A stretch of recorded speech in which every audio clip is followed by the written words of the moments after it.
My first reaction was very much what was in your brochure, and that is it sounds too good to be true.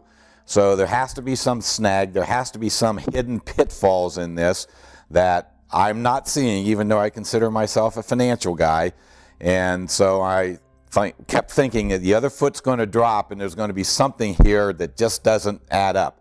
But I went through the whole process and it ended up being one of those things in life where it was too good to be true, but it actually panned out just as I was led to believe it was going to. Well, now that we're moved in, to me it's like it's given us a security blanket of knowing that we can live in this house forever.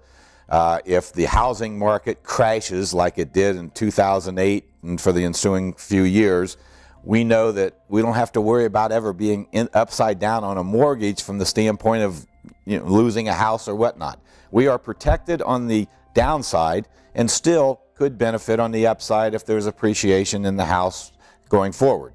I did look at it through traditional financing, and it's interesting because in the last 5 or 6 years, my whole view of home ownership has changed dramatically because of what's happened in the housing market.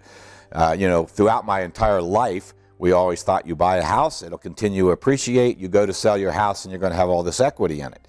Well, in the last 5 years, 6 years, a lot of people haven't experienced that because their equity went down the tubes.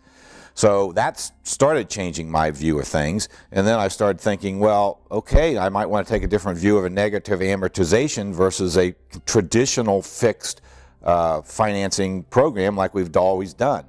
And if you start running the numbers and running them side by side, you'll find that through this program you can actually come out ahead as opposed to a fixed financing program.